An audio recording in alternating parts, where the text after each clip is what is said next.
I think it's important that we begin with an acknowledgement of how far this region has come since the launch in 1990 of the CARICOM TVET strategy, a strategy developed against the backdrop of the then impending liberalization of CARICOM economies, accompanied by the rising tide of globalization and designed to address the competitive disadvantage of CARICOM workforces vis-à-vis their Asian, Western European, and North American counterparts, and by extension, the competitive disadvantage of CARICOM economies in the then emerging flat world of globalization. The strategy called for the establishment within each member state of a national training authority.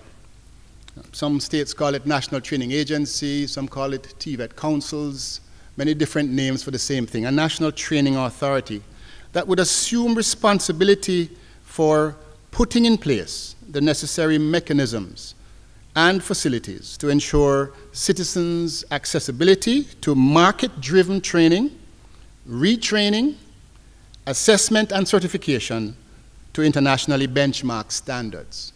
It is bringing the workforce, worker by worker, in terms of their preparation, their competency-based preparation. Because, you know, every single job, every single occupation is defined by a certain set of core skills. The core skills that make you an architect, different from a dentist, different from a plumber, different from a bus driver.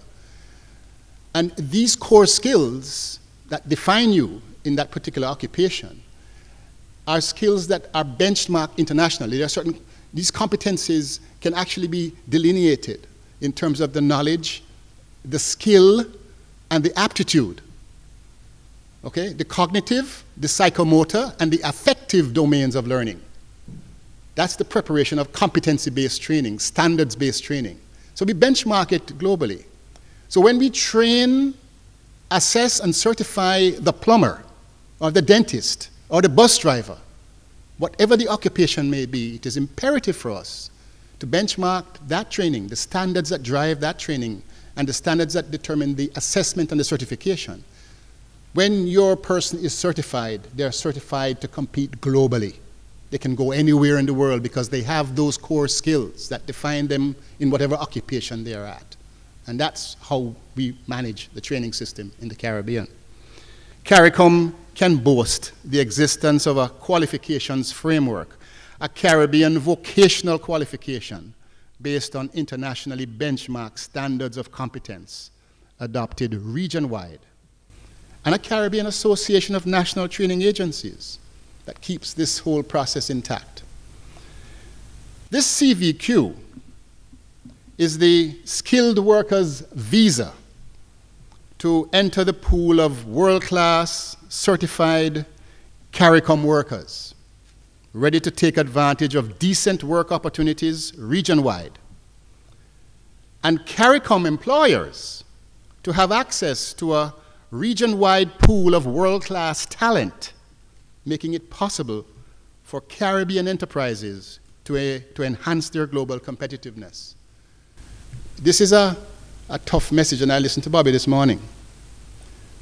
The fact is, for an enterprise to be globally competitive, it is absolutely dependent on the global competitiveness of each and every worker in that enterprise.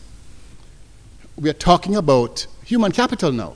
We're talking about the ability, the innovation, the creativity of individual workers that would give the enterprise that competitive advantage, that little extra that makes you globally competitive, that little extra that distinguishes your goods and services from the goods and services of counterpart competitors around the world.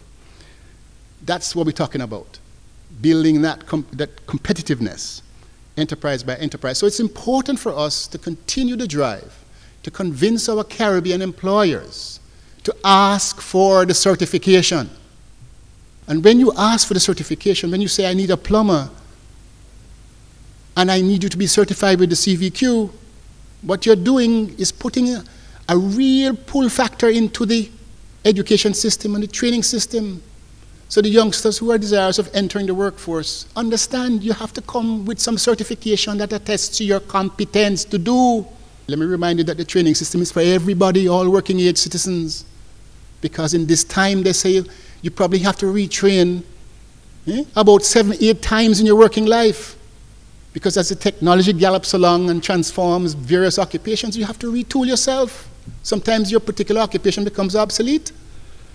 And so that's what the training system is here for.